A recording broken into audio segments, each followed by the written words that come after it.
नमस्कार, आप देख रहे हैं उत्तराखंड प्राइम। मैं हूं आपके साथ पूजा मोहन पांडे। बुलेटिन की शुरुआत बड़ी अपडेट के साथ करेंगे। उत्तराखंड में इको टूरिज्म के नाम पर करोड़ों का घोटाला हुआ है। जी हां, सही सुना आपने, करोड़ों का घोटाला। मनुस्यारी में इको हट निर्माण में 1,63,00,000 का घोटाला हुआ है। आईएफएस अफसर विनय भार्गव को कारण बताओ नोटिस भी इस बीच जारी किया गया। आईएफएस विनय कुमार भार्गव की मुश्किलें बढ़ती हुई नजर आ रही हैं। विनय भार्गव को जवाब के लिए 15 दिन का वक्त दिया गया है और कहा गया है कि जवाब दाखिल करो कि आखिरकार बिना टेंडर के निर्माण कार्य कैसे हो गए। बिना टेंडर के निर्माण कार्यों पर फंस गए हैं विनय भार्गव। संतोषजनक उत्तर नहीं मिलने पर न्यायोचित कार्रवाई भी की जाएगी। आईएफएस संजीव चतुर्वेदी कार्य योजना की जिम्मेदारी संभाल रहे हैं। उत्तराखंड वन विभाग में एक बार फिर से गंभीर वित्तीय गड़बड़ी का मामला सामने आया है, जिसको लेकर भारतीय वन सेवा के अफसर विनय कुमार भार्गव को कारण बताओ नोटिस भी जारी हुआ है। मामला बिना टेंडर के कार्य आवंटन और बिना अनुमोदन के वन क्षेत्र में पक्के निर्माण समेत फायर लाइन के कार्यों को तय सीमा से अधिक करने से जुड़ा हुआ है। और खास बात यह है कि इस पूरे मसले को लेकर के जो खुलासा हुआ उसमें आईएफएस अफसर संजीव चतुर्वेदी की जांच से यह खुलासा हुआ है, जिस पर अब प्रशासन ने विनय भार्गव को जवाब के लिए 15 दिनों का वक्त दिया है। हालांकि अभी प्रमुख सचिव आरके सुधांशु ने आईएफएस अधिकारी विनय कुमार भार्गव को कारण बताओ नोटिस जरूर दिया हुआ है। नोटिस में यह स्पष्ट किया गया है कि 15 दिनों के अंदर इसका संतोषजनक जवाब नहीं दिया तो कार्रवाई की जाएगी। ये पूरा मामला 2011 से 2021 के बीच का, जिसमें जांच के दौरान वित्तीय गड़बड़ी के तथ्य सामने आए। बड़ी बात यह भी है कि ये मामला आईएफएस अधिकारी संजीव चतुर्वेदी सामने लेकर आए। ये मामला दिसंबर 2024 में आईएफएस संजीव चतुर्वेदी के जरिए रोशनी में आया। उन्होंने इस मामले में वन मुख्यालय से लेकर शासन तक को माफ कीजिएगा चिट्ठी लिखी है, गड़बड़ियों की जानकारी दी और अब जाकर पूरे मामले में कार्रवाई हुई है।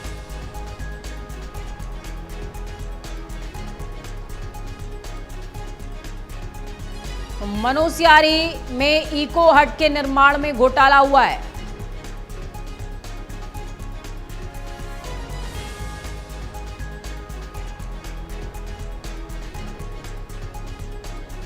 बिना कोई टेंडर कराए वन क्षेत्र में पक्का निर्माण कराया गया है।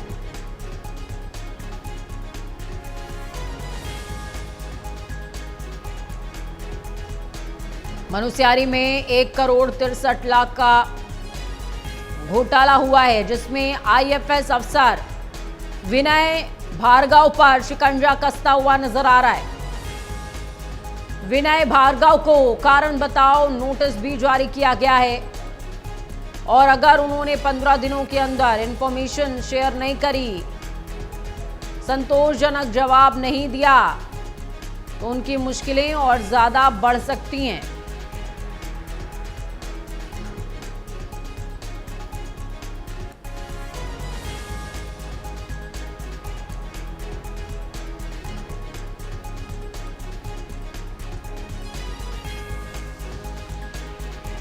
चलिए इस खबर पर ज्यादा जानकारी के लिए ग्राउंड जीरो का रुख करते हैं। रजनीश दीक्षित हमारे साथ में संवाददाता सहयोगी लाइव जुड़े हुए हैं। रजनीश, मैं आपसे समझना चाहूंगी, विनय भार्गव के ऊपर जो शिकंजा आप कसता हुआ नजर आ रहा है, कारण बताओ नोटिस है, 15 दिन का वक्त, अगर उत्तर सही नहीं दिया तो मुश्किल बढ़ जाएगी। जी मैं आपको बताऊं कि जो डॉक्टर विनय भार्गव हैं, इनके ऊपर सीधे सीधे भ्रष्टाचार के आरोप लगे हैं। 1,73,00,000 रुपए की राशि है जिसके गबन करने का पूरा ये मामला है। मुनस्यारी रेंज में इको हट बननी थी, जिसमें 2019 में उस समय ये तत्कालीन डीएफओ हुआ करते थे डॉक्टर विनय भार्गव, तो उनके ही अकाउंटेबिलिटी में पूरा ये घोटाला हुआ है, जिसको लेकर पहले एक आंतरिक जांच कराई गई थी। आंतरिक जांच में नैसर्गिक न्याय की बात कहते हुए ये कहा गया कि इनके खिलाफ सख्त कार्रवाई होनी चाहिए। सीबीआई या ईडी से भी कार्रवाई की सिफारिश की गई। तो जी। उसके बाद शासन ने कार्रवाई करने से पहले एक स्टेप उठाया कि क्यों ना इनसे स्पष्टीकरण तलब कर लिया जाए। तो उसके तहत ही ये स्पष्टीकरण मांगा गया, जिसमें 15 दिन के अंदर डॉक्टर विनय भार्गव को स्पष्ट करना है कि रजनीश देखिए, एक विषय मैं आपसे समझना चाहूंगी। इसमें आईएफएस ऑफिसर विनय भार्गव का नाम सामने आया है, लेकिन देखिए मैं ये भी समझना चाहूंगी, जब भी वन क्षेत्र के अंदर किसी तरह का कोई कंस्ट्रक्टिव काम होता है तो उसके अंदर जो इंडल्जिंग होती है वो कई सारे डिपार्टमेंट्स की होती है। फिर उसमें फॉरेस्ट डिपार्टमेंट की बात कर लें, और भी अलग अलग डिपार्टमेंट्स होते हैं। इतना बड़ा खेल हो कैसे गया, घोटाला हो कैसे गया, और इस घोटाले को कोई व्यक्ति सिर्फ अकेले तो अंजाम नहीं दे सकता, या फिर ये कहें कि एक रसूखदार अफसर था, उसके निर्देश पर ये सब कुछ हो गया है। कैसे देखते हैं आप इसको? देखिए, ये पूरा मामला निश्चित रूप से आप सही कह रही हैं कि रसूखदार ये अफसर हैं डॉक्टर विनय भार्गव, और इसी रसूख का इन्होंने फायदा उठाते हुए अपने ही कलम से बिना टेंडर किए सारा फंड आवंटित कर दिया। जब इस मामले की जांच हुई तो पता चला कि इन्होंने पूरी धांधली करते हुए, सारे मानकों को दरकिनार करते हुए 1,73,00,000 रुपए की बंदरबाट की, जिसके अंदर 10 हटों का निर्माण किया गया, इको हट बनी थी। इसके अलावा सफाई की व्यवस्था थी। चूंकि सारा फंड वन विभाग के अधीन था और ये डीएफओ थे, तो इन्होंने ही साइन करके सारा फंड निकलवाया और इनकी साइनिंग अथॉरिटी से पूरा घोटाला हुआ। उसके बाद हालांकि जो धामिश सरकार की जीरो टॉलरेंस की नीति है, उसके तहत इस मामले में अब कार्रवाई होगी, बड़ी कार्रवाई होगी। आपको एक्सक्लूसिव अपडेट बता दूं, अभी थोड़ी देर पहले मुख्यमंत्री पुष्कर सिंह धामी से प्राइम न्यूज ने सवाल पूछा कि आखिर जो आपकी जीरो टॉलरेंस नीति है, इस पर क्या कार्रवाई करेंगे। जो वन विभाग में दूसरा सबसे बड़ा घोटाला इस समय सामने आया है, जिसको जिम कॉर्बेट पार्ट 2 कहा जा रहा है, तो उन्होंने कहा देखिए जांच चल रही है, स्पष्टीकरण मांगा गया है, उसके बाद कड़ी कार्रवाई की जाएगी। हमारी सरकार में चाहे मछली हो चाहे बड़ा मगरमच्छ, किसी को नहीं छोड़ा जाएगा। तो मुख्यमंत्री ने अभी थोड़ी देर पहले प्राइम न्यूज को एक्सक्लूसिव जानकारी दी। ठीक है, देखिए यहाँ पर रजनीश, मैं एक विषय और आपसे समझना चाहूंगी, और मेरे ख्याल से ये सवाल दर्शकों का भी होगा। अमूमन क्या होता है कि जब भी ऐसे बड़े मामलों में जांच शुरू होती है तो जो काम होता है, मेन काम, जिसमें हम इको हट की बात कर रहे हैं, इको हट एक बड़ी योजना थी, पर्यटन एक बड़ा इनिशिएटिव है गवर्नमेंट का, ये हम सभी जानते हैं। अब इस प्रोजेक्ट का क्या होगा? क्या वो अधर में लटका रहेगा जांच तक, या उसको टेक ओवर कोई और करने वाला है जब तक ये जांच हो रही है? विनय भार्गव एक तरफ जवाब देंगे, दूसरी तरफ कोई और काम कर रहा होगा, क्योंकि सरकार को चपत तो दोहरी लगी है। एक तरफ काम भी ठप हो गया, दूसरी तरफ अब जो है जांच भी बैठ गई है, घोटाला भी सामने आ गया है, दोहरी चपत लगी है। देखिए, जो घोटाला सामने आया है, इसको समझना होगा कि इसमें किया इन्होंने ये है कि मानकों की अनदेखी, यानी कि टेंडर करना चाहिए था, बाकायदा उच्च अधिकारियों से इसकी संस्तुति लेनी चाहिए थी, वो नहीं लिया। इन सबको बाईपास करके सीधे सीधे इन्होंने फंड आवंटित कर दिया। तो अब उसके बाद हुआ क्या है कि 2019 की ये पूरा मामला है, जब 10 इको हट्स बनाई गई और उसी समय ये डीएफओ के पद पे तैनात थे। तो उसके बाद जब इसकी ऑडिट हुई, आंतरिक जांच हुई, तो उसमें पता चला कि बड़ा घालमेल है और बड़ी अनियमितताएं की है। सारे मानकों को ताक पे रख के ये बंदरबाट हुई है पैसे की। इसके बाद एक पत्र चलता है, उस पत्र का हवाला लिया जाता है, और उसके बाद जब उसमें आंतरिक जांच कराई जाती है तो पता चलता है कि आरोप सही है। जो आरोप लगाए जा रहे थे, चूंकि आईएफएस अधिकारी हैं डॉक्टर विनय भार्गव, तो उसमें जांच जरूरी थी। तो जांच होने के बाद जब पाया गया कि मामला सही है, तो कार्रवाई करने से पहले ये 15 दिन का नोटिस दिया गया है। नोटिस में ये कहा गया है कि पूछा गया आखिर आप ही बताइए कि आपका क्या पक्ष है, क्योंकि उनको भी अपना पक्ष रखने का अधिकार है। और आपको बताएं कि चलिए, बहुत शुक्रिया रजनीश हमारे साथ जुड़ने के लिए, अहम जानकारी ग्राउंड रूल से साझा करने के लिए। इस खबर पर लगातार नजर बनाए रखे। खबरों के सफर में आगे बढ़ते हैं, देहरादून का जिक्र करते हैं, क्योंकि आज देखिए कारगिल विजय दिवस है, तो इस पर कार्यक्रम का आयोजन भी किया गया। श्रद्धांजलि समारोह में शामिल हुए हैं सीएम पुष्कर सिंह धामी। शहीद स्मारक गांधी पार्क में श्रद्धांजलि सभा का हिस्सा बने। मुख्यमंत्री अमर जवानों को सीएम धामी ने श्रद्धा सुमन अर्पित किए हैं। कैबिनेट मंत्री गणेश जोशी ने भी श्रद्धांजलि दी है। विधायक, सांसद और तमाम जो जनप्रतिनिधि हैं वो इसमें शामिल हुए। वीर शहीदों के परिजनों को सीएम धामी ने नमन किया है। पूर्व सैन्य अधिकारी, पूर्व सैनिक भी कार्यक्रम का हिस्सा थे, कार्यक्रम में शामिल हुए हैं।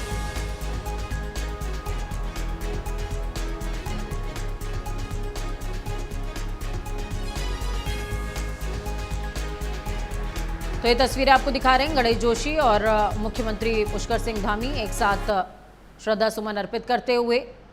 आज का दिन बहुत बड़ा है, आपको ये समझना पड़ेगा शहादत के लिहाज से भी, क्योंकि देखिए माँ भारती के सम्मान में, माँ भारती की अस्मिता की रक्षा में उन तमाम जवानों ने अपने प्राणों को बलिवेदी पर अर्पित किया। आज का दिन बहुत बड़ा है, एक तरफ विजय का जश्न है और दूसरी तरफ आंखें नम भी, क्योंकि हमने अपने कई अमर सपूतों को खोया है।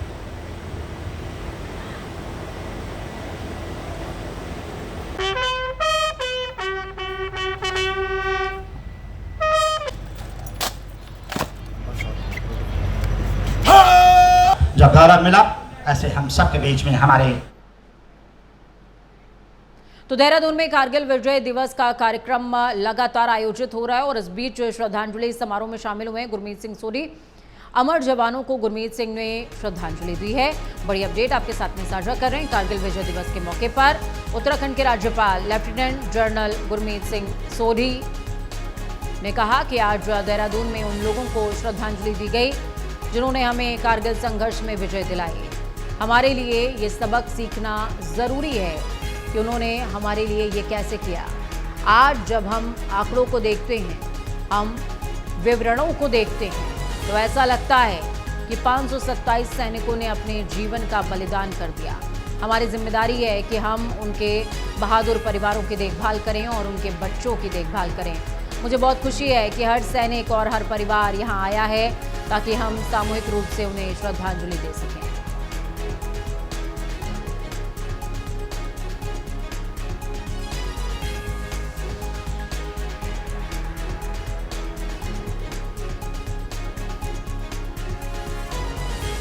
उत्तराखंड के राज्यपाल गुरमीत सिंह सोढ़ी, तस्वीरें आप देख रहे हैं, श्रद्धांजलि देते नजर आए और इस बीच उन्होंने अमर शहादत को याद किया और कहा कि एक वीर अपनी वीरता से ज्यादा अपने परिवार के संबल से वीर होता है और इसीलिए हमारी जिम्मेदारी है कि 500 से ज्यादा वो जवान जो आज हमारे बीच नहीं हैं, जिनकी वजह से हम कारगिल विजय दिवस की विजय दिवस का दिन देख पाए, उनके परिवारों की हम देखभाल करें।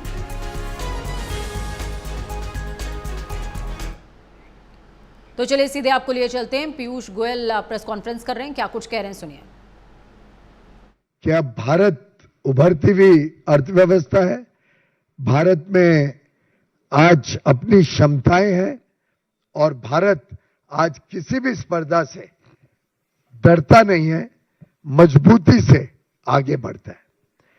मित्रों, जैसा माननीय प्रधानमंत्री नरेंद्र मोदी जी ने कहा, यह समझौता मात्र आर्थिक साझेदारी नहीं बल्कि साझा समृद्धि की योजना है और ये हम दोनों देशों को आगे चल के नए अवसर देगा। मेरे ख्याल से अलग अलग विषय तो हमने पिछले 2 दिन में देखा ही, किस प्रकार से एग्रीकल्चर और प्रोसेस फूड में हमें लगभग 95% सामान पर अब ड्यूटी फ्री एक्सेस मिलेगा। 95%। बाकी कुछ वस्तुओं में कम ड्यूटी, जिससे हम अपना एक्सपोर्ट बढ़ा सके, क्योंकि अल्टीमेटली प्रेफरेंशियल जो ड्यूटी होती है वो देखी जाती है।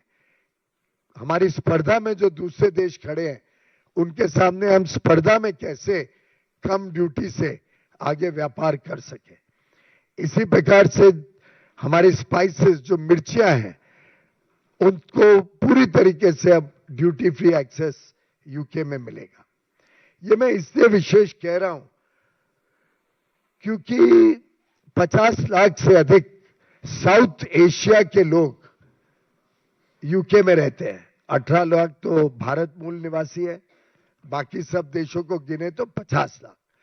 इनके सबके टेस्ट बर्ड्स, इन सबके जो रोजमर्रा के खाने की चीजें हैं वो अधिकांश भारत से जाएं, भारत के किसानों के उत्पाद को अच्छी मार्केट मिले, हम उसको यहाँ वैल्यू ऐड कर सके, प्रोसेस करके बेच सके, ये हमारी प्राथमिकता रही।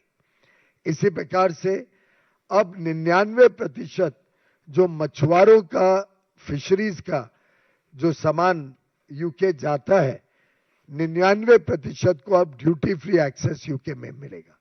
तो मछुआरों के लिए भी ये बड़ी सौगात लेके ये एफटीए फाइनलाइज किया गया है। हमने हमारा टेक्सटाइल का क्षेत्र हो, हमारे फुटवेयर का क्षेत्र हो, लेदर गुड्स का क्षेत्र हो, टॉयज का क्षेत्र हो, फर्नीचर का क्षेत्र हो, जो लेबर इंटेंसिव सेक्टर्स होते हैं, जेम एंड ज्वेलरी है बड़े पैमाने पे पश्चिम बंगाल में, गुजरात में, महाराष्ट्र में, तमिलनाडु में बड़े पैमाने पे जेम एंड ज्वेलरी का व्यापार होता है। फार्मास्यूटिकल सेक्टर हो, दवाइयों का, इन सभी पे जीरो ड्यूटी एक्सेस के साथ अब हमारी एमएसएमईज लोकल से ग्लोबल जा पाएंगी। इसको सुनिश्चित करने का काम इस एफटीए के द्वारा किया गया है। साथ ही साथ जो जीआई प्रोडक्ट्स होते हैं, जैसे हमारी कोल्हापुरी चप्पल का किसी ने एक्सपोर्ट में डिजाइन इस्तेमाल किया, कॉमर्स मिनिस्ट्री ने तुरंत उस पर एक्शन लिया और आगे चल के कोल्हापुरी चप्पल जब एक्सपोर्ट होगी तो भारत को क्रेडिट मिलेगा, भारत के नाम से होगी कि ये भारत का जीआई प्रोडक्ट है। और बड़ी बड़ी अंतर्राष्ट्रीय कंपनियां आज इच्छा व्यक्त कर रही हैं भारत के प्रोडक्ट्स को अपने साथ जोड़कर, भारत के डिजाइन्स को अपने ब्रांड के साथ जोड़कर आज विश्व के बाजार में बेचना चाहती हैं। तो पीयूष गोयल को सुन रहे थे आप। एफटीए के बारे में विस्तार से जानकारी देते नजर आए। भारत ब्रिटेन के बीच अब जो ये मुक्त व्यापार हो पाएगा उसके बीच किस तरीके से कह सकते हैं कि जीरो टैक्सेशन की जो पॉलिसी है वो लागू होने वाली है और किस तरीके से भारत देश को और यहाँ के उद्यमियों को फायदा होने वाला है, इस पर वो रोशनी डाल रहे थे। खबरों में आगे बढ़ते हैं, उत्तराखंड की खबरों का जिक्र करते हैं। राजधानी देहरादून से खबर है जहां पर सीएम पुष्कर धामी ने पुस्तक का विमोचन किया है। सीएम आवास सभागार में ये विमोचन किया गया है। छात्रों का सतत कल्याण पुस्तक का विमोचन किया है मुख्यमंत्री पुष्कर सिंह धामी ने।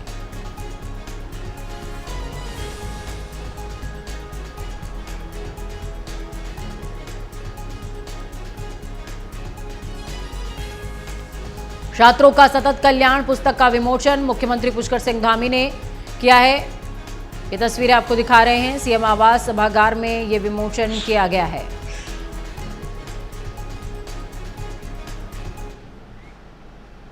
अगली खबर भी राजधानी से है जहां पर स्कूल भवनों का सुरक्षा ऑडिट किया जाएगा। ये क्यों किया जा रहा है वो भी आपको समझना चाहिए। राजस्थान में स्कूल की छत गिरने के बाद अलर्ट मोड पर लगभग सभी राज्य आ चुके हैं, जिसमें उत्तराखंड ने इनिशिएटिव लिया है।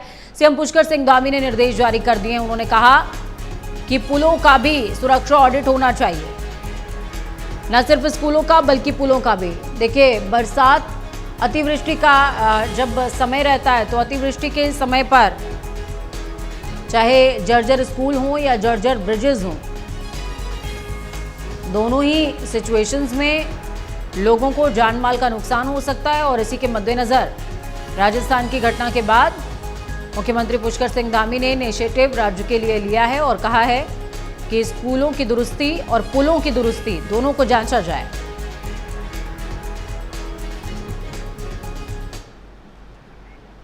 तो इस बीच सीएम पुष्कर सिंह धामी ने प्रधानमंत्री नरेंद्र मोदी की तारीफ भी करी है। पीएम मोदी का है दूसरा सबसे लंबा कार्यकाल। पीएम मोदी के नेतृत्व में देश का विकास हुआ है, गांव-गांव तक हो रहा है विकास, ये कहा है सीएम पुष्कर सिंह धामी ने। विश्व में अब भारत की एक अलग पहचान है।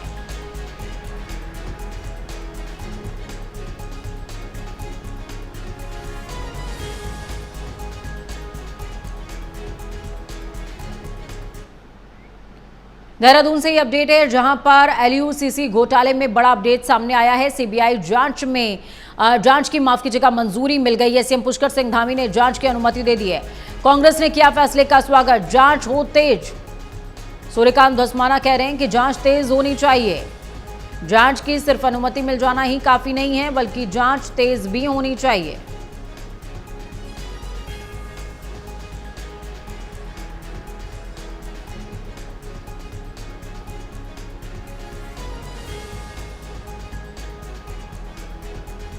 बड़ी अपडेट आपके साथ में साझा कर रहे हैं।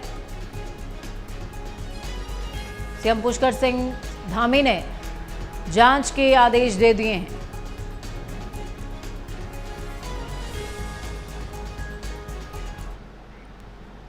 मुख्यमंत्री पुष्कर सिंह धामी के नेतृत्व में उत्तराखंड सरकार पर्यावरण संरक्षण और जल प्रबंधन को लेकर लगातार ठोस कदम उठा रही है। इसी दिशा में मसूरी देहरादून विकास प्राधिकरण यानी कि MDDA ने राजधानी और आसपास के क्षेत्रों में जल संरक्षण के लिए कई महत्वपूर्ण योजनाएं लागू की हैं। MDDA के उपाध्यक्ष बंशीधर तिवारी ने जानकारी देते हुए बताया कि मुख्यमंत्री के निर्देश पर मियावाला क्षेत्र में तालाब का निर्माण किया गया है। वहां गौरा देवी पार्क में एक आधुनिक जलाशय तैयार किया गया है। इसके साथ ही देहरादून के विभिन्न स्कूलों में वर्षा जल संचयन की व्यवस्था भी शुरू की गई है। इन प्रयासों से बुनियादी जल स्रोतों को पुनर्जीवित करने और प्राकृतिक संसाधनों के साथ शहरी विकास का संतुलन बनाने की दिशा में अहम पहल हुई है। एक तालाब राजस्व विभाग के अभिलेखों में दर्ज था और वहां पर काफी इस स्थिति में था कि उसमें जल संरक्षण और संवर्धन नहीं हो पा रहा था। उसकी जल संग्रहण की क्षमता बढ़ाने के लिए हम लोगों ने उसमें काम किया है और साथ ही साथ वहाँ पार्क भी बनाया है और बरसात के बाद उसमें जल भराव भी हुआ है और एक तालाब के अच्छे स्वरूप में आ गया है। इस तरह Gaura Devi park defence colony के पास में वहाँ भी हमने जल संरक्षण के लिए तालाब बनाया है जो देहरादून क्षेत्र में और साथ ही आसपास में अगर कोई इस तरह के और भी तालाब और कुएं हैं तो उनको भी हम लोग संरक्षण और संवर्धन का प्रयास कर रहे हैं ताकि जो देहरादून का गिरता भूगर्भ जल स्तर है उसको हम लोग ठीक कर सकें। तो इस बीच धामी सरकार का बड़ा एक्शन भी देखने को मिला है। जिला आबकारी अधिकारी KP सिंह सस्पेंड हुए हैं। अफसरों को गुमराह करने का आरोप है। शराब ठेके शिफ्ट करने में गड़बड़ी। देहरादून में सड़क हादसों और जाम की समस्याओं को लेकर 6 शराब की दुकानों को स्थानांतरित करने का विषय है। जिला सड़क सुरक्षा समिति की बैठक में यह अहम फैसला लिया गया था, लेकिन लापरवाही करने पर सीएम धामी के निर्देश पर आबकारी अधिकारी KP सिंह को निलंबित कर दिया गया है, जिसको लेकर सीएम धामी ने कहा कि लापरवाही और गुमराह करने वालों को बख्शा नहीं जाएगा।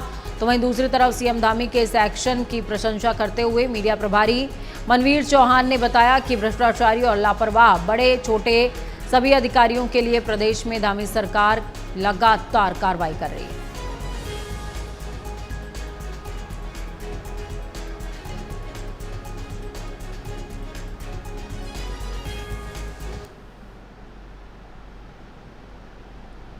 सरकार आदरणीय मुख्यमंत्री पुष्कर सिंह धामी जी की सरकार भ्रष्टाचार को लेकर के जीरो टॉलरेंस के सिद्धांत पर काम कर रही है और चाहे कोई भ्रष्टाचार में कोई लिप्त हो, चाहे कोई कितना बड़ा हो या छोटा हो कर्मचारी हो, हर किसी के खिलाफ सरकार के द्वारा कार्रवाई की गई है और भ्रष्टाचार में लिप्त अब तक लगभग 200 से अधिक लोगों के खिलाफ कार्रवाई की गई है। इसमें चाहे IAS अधिकारी हों, IFS अधिकारी हों, चाहे कोई कितना बड़ा अधिकारी हो, अगर किसी सरकार ने कार्रवाई करने का काम किया है तो धामी सरकार। अगली खबर हल्द्वानी से है, जहां पर कारोबारियों की तरफ से लगातार मिल रही अनियमितताओं की शिकायत के बाद कुमाऊं कमिश्नर दीपक रावत ट्रांसपोर्ट नगर क्षेत्र की जमीनी हकीकत देखने के लिए पहुंचे। इस दौरान ट्रांसपोर्ट नगर की हालत देखकर कुमाऊं कमिश्नर ने अपनी नाराजगी भी जाहिर की है। साथ ही मौके पर मौजूद अधिकारियों को जरूरी दिशा निर्देश देते नजर आए। इसके अलावा ट्रांसपोर्ट नगर में लावारिस गाड़ियों की हालत देख कुमाऊं कमिश्नर दीपक रावत का पारा हाई हो गया। निरीक्षण के दौरान दीपक रावत ने ट्रांसपोर्ट नगर में अव्यवस्थाओं पर चिंता जाहिर करते हुए अधिकारियों को स्पष्ट निर्देश दिए हैं कि समस्याओं का त्वरित समाधान सुनिश्चित होना चाहिए। साथ ही ट्रांसपोर्ट नगर में अवैध तरीकों से खड़ी दर्जनों गाड़ियों को देखकर हैरान होते हुए नजर आए।